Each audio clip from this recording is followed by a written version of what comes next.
India Legal presents Courts Roundup.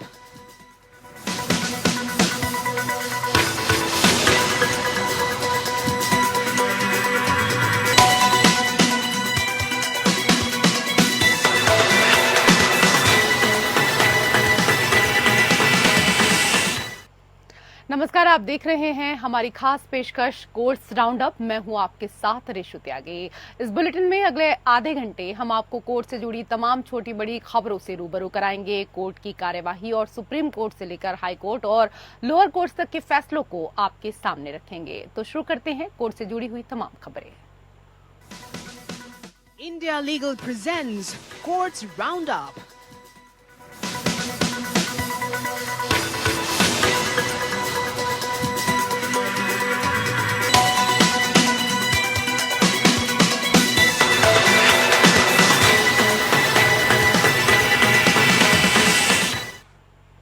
Supreme court ने NEET UG परीक्षा को कैंसिल करने की याचिका पर सुनवाई करते हुए बड़ा फैसला सुनाया है। कोर्ट ने परीक्षा रद्द करने की मांग को खारिज कर दिया। एनटीए ने नीट में ग्रेस मार्क्स वाले छात्रों को दोबारा परीक्षा देने का विकल्प दिया है। इस तरह से अब 1563 छात्रों को दोबारा परीक्षा देनी होगी। उनका स्कोर कार्ड रद्द कर दिया गया है। फिर से एग्जाम 23 जून को होगा और रिजल्ट 30 जून तक घोषित किया जाएगा। वहीं सुप्रीम कोर्ट ने नीट काउंसलिंग पर रोक लगाने से इनकार कर दिया है।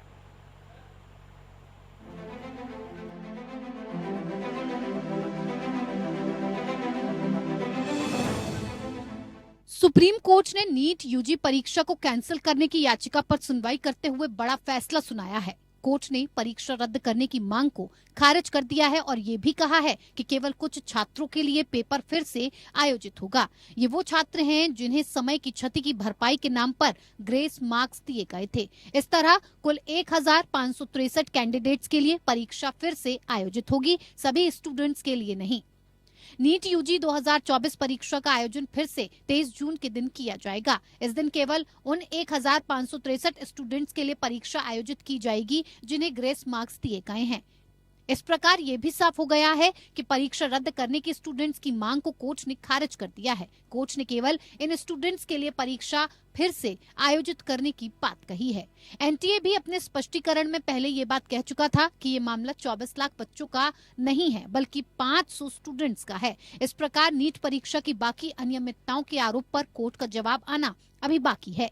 फिलहाल इन 1500 स्टूडेंट्स को फिर से नीट परीक्षा देनी होगी। सुप्रीम कोर्ट ने यह भी साफ कहा है कि जिन कैंडिडेट्स के यानी जिन 1563 कैंडिडेट्स के लिए री एग्जाम आयोजित किया जाए उनके नतीजे 30 जून तक जारी कर दिए जाएं। कमेटी ने यह भी तय किया है कि जिन कैंडिडेट्स को समय कम पड़ने की वजह से ग्रेस मार्क्स दिए गए थे इनके नतीजे कैंसिल कर दिए जाएं। इन स्टूडेंट्स को फिर से नीट परीक्षा देनी होगी। हाँ, सुनवाई हुई। हमने जनहित याचिका फाइल की थी अपनी स्टूडेंट इस्लामिक ऑर्गेनाइजेशन के बिहाफ पे, जिसमें हमने कई मुद्दे उठाए थे। जिसमें सबसे पहला हमारा मुद्दा था कि आपने शुरुआत से इसमें गड़बड़ियां की हैं। जैसे आपने इसका रजिस्ट्रेशन रीओपन किया है 2 दिन के लिए, उसका आपने कोई हमारे पहले से कोई नोटिफिकेशन नहीं इशू किया। दूसरा इशू हमने ये रेस किया था कि जो आपने ग्रेस मार्क्स पेपर लीक का इशू था और तीसरा ग्रेस मार्क्स का इशू था। तो आज ग्रेस मार्क्स का इशू कोर्ट ने कंसिडर किया है और उसमें ये कोर्ट ने ये बोला है कि कोर्ट एनटीए ने आके क्लैरिफिकेशन दिया है, कमेटी बनाई जिसके बेसिस पे कोर्ट ने ये बोला है कि ठीक है, जितने भी स्टूडेंट्स ने जिनको ग्रेस मार्क्स अवार्ड हुए हैं ये सब दोबारा से अपीयर होंगे 23 जून को और इनका रिजल्ट 30 जून को डिक्लेयर किया जाए। नीट यूजी परीक्षा 2024 को फिर से 1563 कैंडिडेट्स के लिए आयोजित किया जाएगा। जो कैंडिडेट एग्जाम नहीं देना चाहते हैं वो बिना ग्रेस मार्क्स के एक्चुअल स्कोर कार्ड के साथ पुराना रिजल्ट जारी रख सकते हैं, वरना इन कैंडिडेट्स का रिजल्ट रद्द कर दिया जाएगा और नई परीक्षा फिर से की जाएगी। इससे रैंकिंग पर भी असर पड़ेगा। इन कैंडिडेट्स का री एग्जाम होने के बाद या ग्रेस मार्क्स हटाने के बाद दोनों ही सूरत में रैंकिंग बदलेगी। अब नई रैंकिंग जिसमें नए मार्क्स जुड़े होंगे के आधार पर रैंक रिलीज होने की संभावना है। इससे कुल 67 टॉपर्स का मुद्दा भी हल होगा और 718 और 719 अंक पाने वाले कैंडिडेट्स का मुद्दा भी, और एक ही सेंटर से 6 टॉपर कैसे आए इस सवाल का जवाब भी आएगा। 30 जून के बाद नतीजों में बदलाव होना लाजमी है। सुप्रीम कोर्ट ने सुनवाई में ये भी कहा है कि जो कैंडिडेट्स फिर से परीक्षा नहीं देना चाहते वो अपना यही स्कोर मान्य कर सकते हैं, लेकिन इनके ग्रेस मार्क्स हटा दिए जाएंगे। ग्रेस मार्क्स हटाने के बाद जो अंक बचेंगे वो ही फाइनल नंबर माने जाएंगे। ऐसी स्थिति में वो दोबारा परीक्षा न देने का चुनाव कर सकते हैं। फिर से हो रही परीक्षा में केवल वो कैंडिडेट्स बैठ सकते हैं जिन्हें ग्रेस मार्क्स मिले थे। दायर याचिकाओं में से एक याचिका में काउंसलिंग पर रोक लगाने की बात कही गई थी। इस पर सुप्रीम कोर्ट ने साफ किया कि काउंसलिंग नहीं बंद होगी और अगर परीक्षा अपने तय शेड्यूल के हिसाब से आगे बढ़ती है तो काउंसलिंग प्रोसेस न करवाने पर बहुत से कैंडिडेट्स का नुकसान होगा। Bureau report, APN। और उधर दिल्ली में गहराते जल संकट को लेकर सुप्रीम कोर्ट में सुनवाई हुई। सुनवाई में हिमाचल प्रदेश ने सुप्रीम कोर्ट में अपने पिछले बयान से पलटते हुए कहा कि उसके पास अतिरिक्त पानी नहीं है, ऐसे में वो दिल्ली को पानी नहीं दे सकता। इसके बाद सर्वोच्च अदालत ने दिल्ली सरकार को जल आपूर्ति के लिए अपर यमुना रिवर बोर्ड का दरवाजा खटखटाने का निर्देश दिया। कोर्ट ने अपर यमुना रिवर बोर्ड को मानवीय आधार पर पानी की आपूर्ति के लिए आवेदन पेश करने का निर्देश दिया। कोर्ट ने कहा कि हमारे पास तकनीकी विशेषज्ञता नहीं है कि इस मामले पर सुनवाई करें।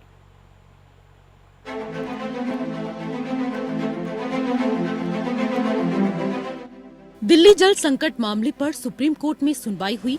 सुप्रीम कोर्ट ने दिल्ली सरकार को निर्देश दिया कि वो पानी की सप्लाई के लिए अपर यमुना रिवर बोर्ड से अपील करें। कोर्ट ने कहा कि दिल्ली सरकार को मानवीय आधार पर अपील करनी चाहिए। वहीं हिमाचल प्रदेश सरकार ने पहले सुप्रीम कोर्ट को बताया था कि उनके पास अतिरिक्त पानी है, जिसके बाद कोर्ट ने हिमाचल को अतिरिक्त पानी छोड़ने का निर्देश दिया था, जो हरियाणा होते हुए दिल्ली पहुंचना था। लेकिन अब हिमाचल ने अपने बयान से पलटते हुए कोर्ट को बताया कि उनके पास 136 क्यूसेक अतिरिक्त पानी नहीं है। पीठ ने कहा, राज्यों के बीच यमुना के पानी का बंटवारा एक जटिल और संवेदनशील मुद्दा है और इस अदालत के पास वो तकनीकी विशेषज्ञता नहीं है इस पर फैसला कर सकें।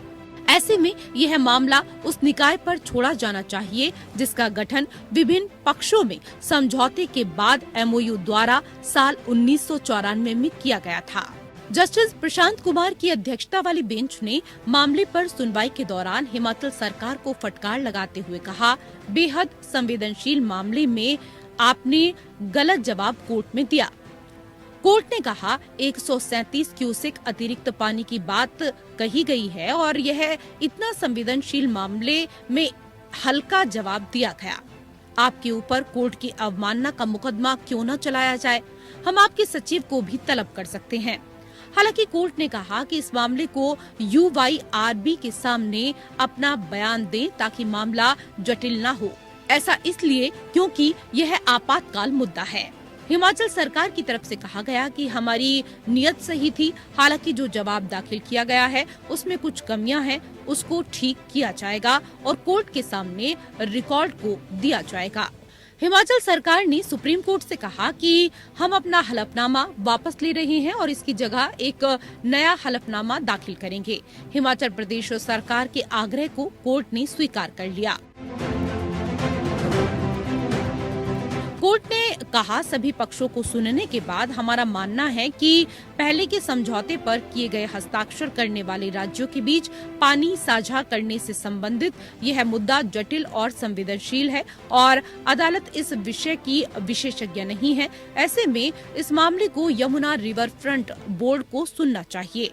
कोर्ट ने अपने आदेश में हरियाणा सरकार के बयान को रिकॉर्ड पर लिया। कोर्ट ने कहा कि हमारे 6 जून के आदेश के मुताबिक हमने सभी पक्षों को स्टेटस रिपोर्ट दाखिल करने को कहा था, जिसके बाद दिल्ली सरकार ने कोर्ट को बताया कि वजीराबाद में पानी करार के मुताबिक मेंटेन नहीं किया गया, जबकि हरियाणा सरकार ने कहा कि उन्होंने पानी को रिलीज किया है।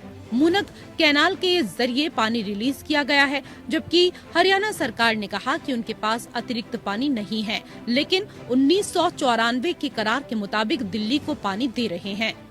Bureau report.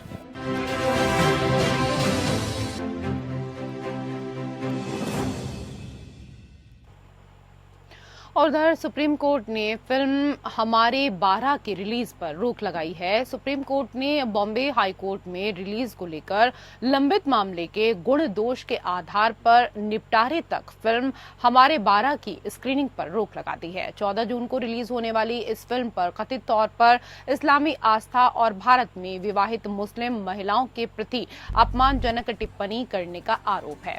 जस्टिस विक्रम नाथ और जस्टिस संदीप मेहता की वेकेशन बेंच ने बॉम्बे हाई कोर्ट द्वारा फिल्म की रिलीज की अनुमति दिए जाने के आदेश को चुनौती देने वाली याचिका पर यह आदेश पारित किया। सुप्रीम कोर्ट ने बॉम्बे हाई कोर्ट में इसकी रिलीज को लेकर लंबित मामले के गुण दोष के आधार पर निपटारे तक फिल्म हमारे 12 की स्क्रीनिंग पर रोक लगा दी। 14 जून को रिलीज होने वाली इस फिल्म पर कथित तौर पर इस्लामी आस्था और भारत में अविवाहित मुस्लिम महिलाओं के प्रति अपमानजनक टिप्पणी करने का आरोप है। जस्टिस विक्रम नाथ और जस्टिस संदीप मेहता की वेकेशन बेंच ने बॉम्बे हाई कोर्ट द्वारा फिल्म की रिलीज की अनुमति दिए जाने के आदेश को चुनौती देने वाली याचिका पर यह आदेश पारित किया है। शुरू में याचिकाकर्ता अजहर बादशाह तंबोली ने केंद्रीय फिल्म प्रमाणन बोर्ड के खिलाफ बॉम्बे हाईकोर्ट में रिट याचिका दायर की, जिसमें फिल्म हमारे 12 को दिए गए सर्टिफिकेट को रद्द करने और इसकी रिलीज पर रोक लगाने की मांग की गई। याचिकाकर्ता ने आरोप लगाया कि फिल्म जिसे पहले 7 जून को रिलीज किया जाना था, सिनेमाटोग्राफ अधिनियम 1952 के प्रावधानों और इससे जुड़े नियमों और दिशा निर्देशों का उल्लंघन कर रही है। उन्होंने दावा किया कि ट्रेलर इस्लामी आस्था और भारत में विवाहित मुस्लिम महिलाओं के लिए अपमानजनक है। फिल्म के रिलीज संविधान के अनुच्छेद 19 खंड 2 और अनुच्छेद 25 का उल्लंघन करेगी। याचिकाकर्ता के अनुसार ट्रेलर में विवाहित मुस्लिम महिलाओं को समाज में व्यक्तियों के रूप में कोई स्वतंत्र अधिकार नहीं होने के रूप में दर्शाया गया है और यह कुरान की आयत 223 की गलत व्याख्या पर आधारित है। यह दावा किया गया कि फिल्म की रिलीज से पहले किए जाने वाले संशोधन के बावजूद ट्रेलर में CBFC द्वारा दिए गए प्रमाणन के बारे में कोई अस्वीकरण या संदर्भ नहीं है। दूसरी ओर CBFC ने तर्क दिया कि सभी आवश्यक प्रक्रियाओं का पालन करने के बाद फिल्म के लिए प्रमाणन दिया गया और इसने दावा किया कि आपत्तिजनक दृश्य और संवाद हटा दिए गए और YouTube और बुकमाई शो याचिकाकर्ता द्वारा संदर्भित पर जारी किए गए फिल्म के ट्रेलर प्रमाणित ट्रेलर नहीं है।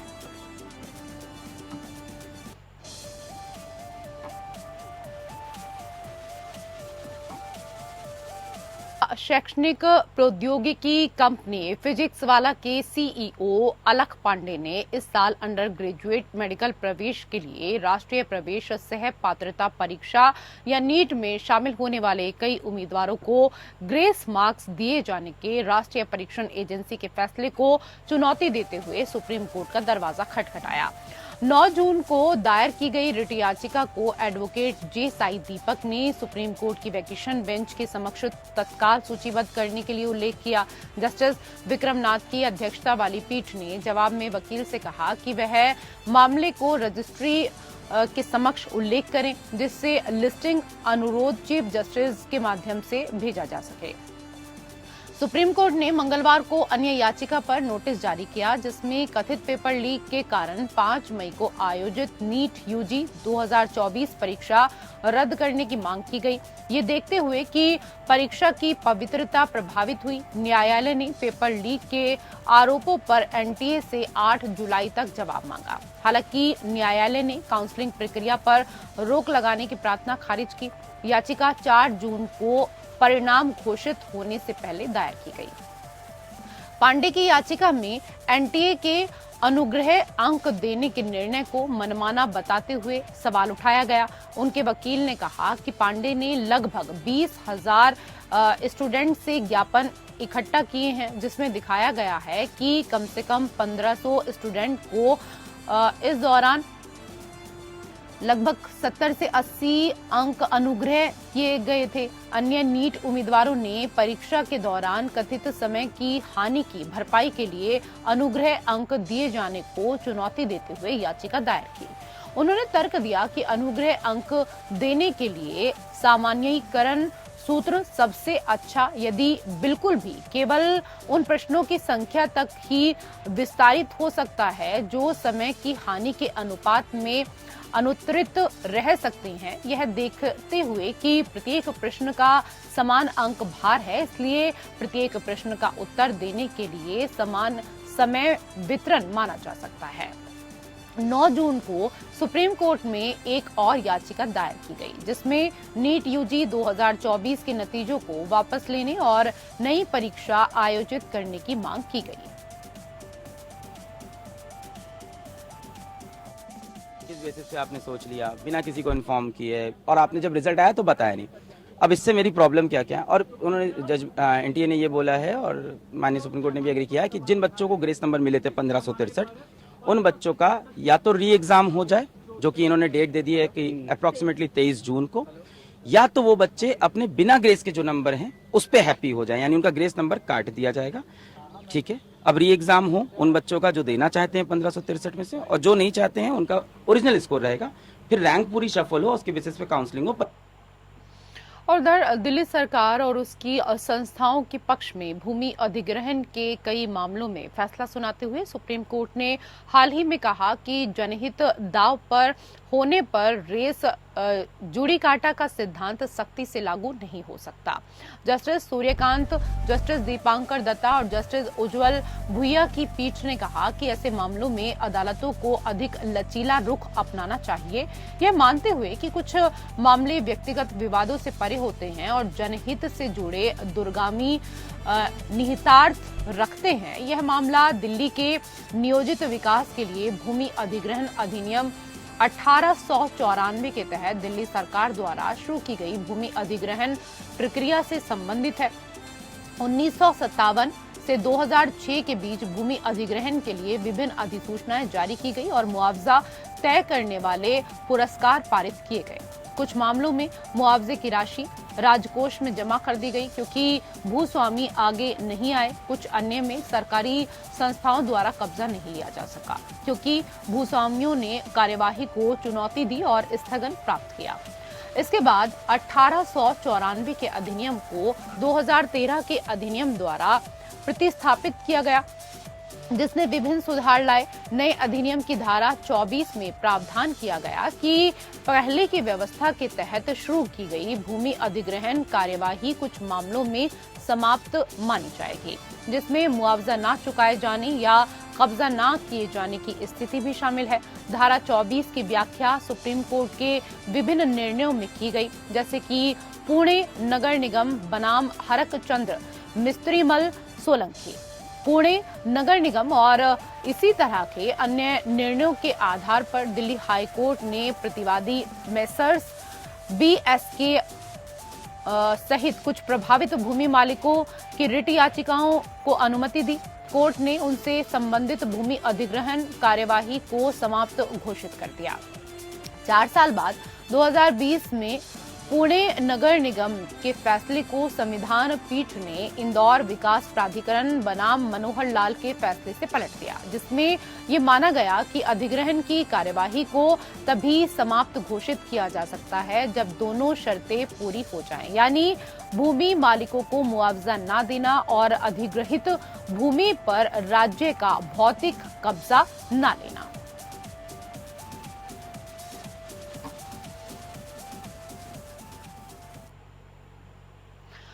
अभी आपने जमीन अधिग्रहण का मामला देखा, जिसमें रेस जुड़ी काटा की अवधारणा जुड़ी थी। अब आइए इंडिया लीगल के वेब रिपोर्टर से समझते हैं कि रेस जुड़ी काटा आखिरकार होता क्या है।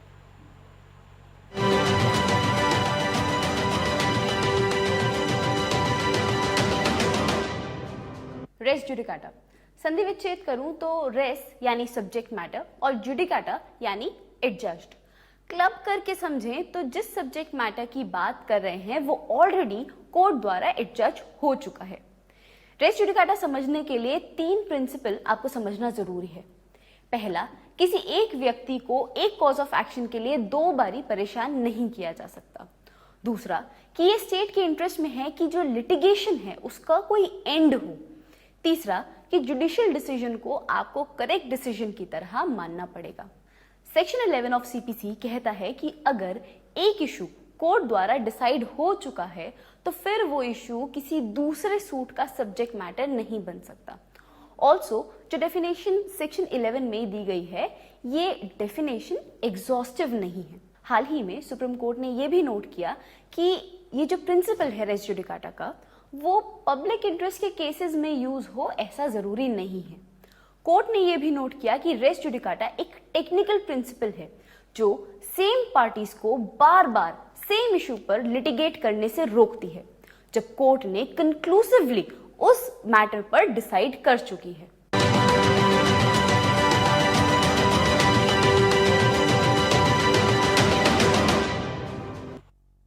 और फिलहाल कोर्ट से जुड़ी खबरों में मेरे साथ इतना ही। नमस्कार। India Legal presents Courts Roundup.